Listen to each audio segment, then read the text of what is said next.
Hi, Tina Davidoff with Keller Williams Residential Real Estate, and I'm here today with Jackson Thomas of Summit Funding.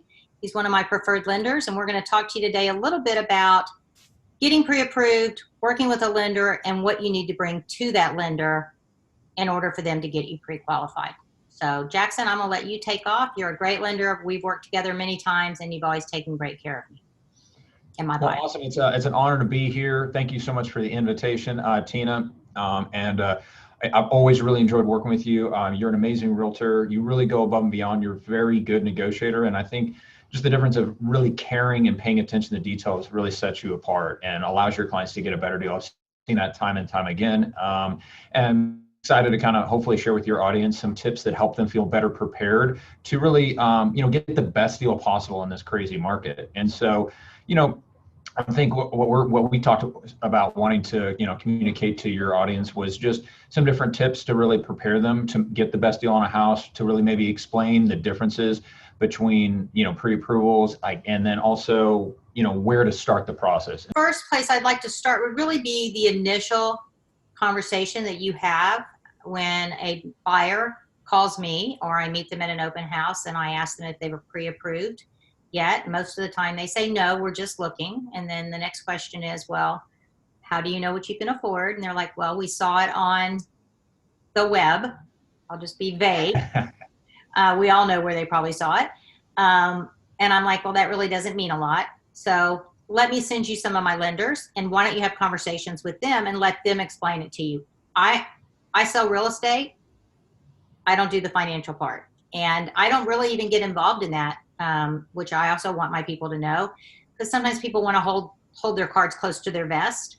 They don't want you to know all their personal information, and that's where you come in. It's kind of like a doctor-patient confidentiality. It is, yeah. I think that I'm going to give them to you. They've reached out to you. They've called you, and now you're having a conversation. What's the first thing you tell them, and what do they need to have together to be able to get them through the process?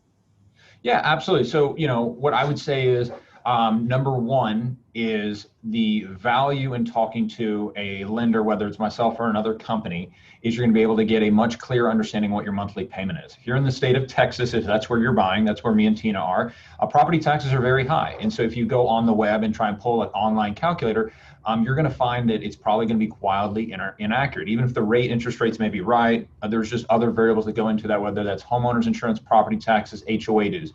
So talking to a local lender will be able to give you better understanding of what your true payment would be based upon your price range.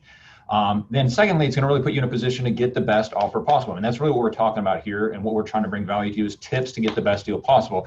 So if you want the best deal possible, what you want to do is get fully pre-approved with a lender. Tina's an amazing negotiator, but if you don't get fully pre-approved, then you're asking her to go into a fight with like both arms tied behind her back or one arm tied behind her back. She's not able to negotiate as well. And so getting a full pre-approval letter from a lender allows you to then be in a position to make an offer. And that's really where you want to be, is the value of starting the process early. I say if you're wanting to buy in the next 4 months, that's when you should start. You can go ahead and have your credit pulled, talk to a lender, get that process started. So if you're wanting to buy in the next 4 months, go ahead and start the process. That would be my recommendation. How does it affect their credit score? Because I have a lot of people that will say to me, I don't want to talk to a lender because they're going to pull my credit. I don't want it messing up my credit. That's right. Yeah. And so that's a great question. I would say that's one of the major questions I get. So here's the question I respond back with. Are you wanting to buy in the next 4 months? If they say yes, then I say you need to go ahead and have your credit. You're going to have to do it. You cannot buy a house with financing without having your credit pulled. So number one, if you're wanting to buy in the next 4 months, go ahead and do it. Number two, if you have your credit pulled by multiple lenders, if it's done with all in 30 days of each other, there's only one credit pull. So if you're going to talk to multiple lenders, that's okay. Just do it within 30 days. And I would recommend doing it 3 to 4 months out from closing. Okay. Number three is, I would say if you're going to work with a good lender like myself, like I will do more benefit to your credit score than harm. When you have your credit pulled, it is a hard inquiry. Okay. So your credit score will drop. Now, if you've only done 3 or 4 inquiries in a year, that's not going to hurt your credit score too bad. When you start going above 3 to 4 hard inquiries in a year, you will see that your credit score drop maybe 15, 20 points, So if you've done a good, responsible job of managing your credit, having 1 hard inquiry in a year is not going to drop your score very much. But by pulling your credit, I'm able to identify things that may help you. I can't tell you how many times people tell me, oh, I have excellent credit, and they don't realize they have some kind of medical collection. that has some medical bill that was sitting out there that they don't even know about is $25 and it got reported to collections, one medical collection will drop your score 100 points. Now, if you look on Credit Karma or any of those other sites, none of them will show that that medical collection hit your credit score. A credit score is kind of like an iPhone. You have an iPhone 4 and an iPhone 11, right? The iPhone 11 is the new exciting version that you know all about. iPhone 4 is the one that created a long time ago. Well, all mortgage lenders in the country, every lender must use basically, it's called the FICO version 4, okay? So it hits you really hard for late payments, medical collections, all this stuff, and it does not report on Credit Karma. That is for when you're wanting to get a credit score for a credit card or for a car. It has nothing to do with your mortgage FICO score. It's a different thing. It's kind of unique and weird, I know, but that's just something to get educated on. So I would say by pulling your credit early, it helps you get in a position where you really can get the best interest rate possible. A lot of times we help people get their credit score up. As long as I get your credit score increased before that you close on the loan, I will give you the better interest rate. So let's say I pull your credit and it's a 720 because you thought you were perfect, but something was wrong. So long as you do the things I wanted to get done and we get it done before closing, I give you the better interest rate. So it's better to start that process early rather than wait for the last possible second and you're in a little bit more of a stress situation. Does that make sense, Tina? It does. It makes sense, and I've never heard that analogy, and it's a great analogy. I will be using that myself. My brain is simple. I need analogies. Yeah, so I do too. I do. I see it much better. Just draw me the picture. So okay, Yeah, now they've called you. You're gonna pull their credit score. What all do you need from them? I think this is kind of can be, it is easier because you can find a lot of things online for your like tax returns and things like that. But what all will you need to get started from a buyer?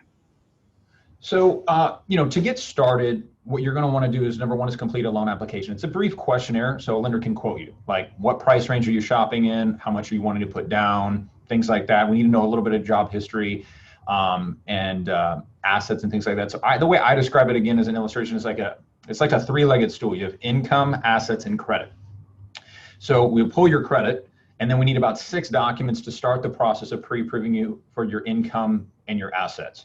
So typically that's 2 months of bank statements to verify assets, 2 recent pay stubs to verify income, and then 2 years of W-2s or tax returns depending on how you're employed.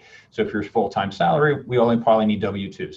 If you're self-employed, commission, part-time, things that are more variable in nature, we may have to dig into tax returns.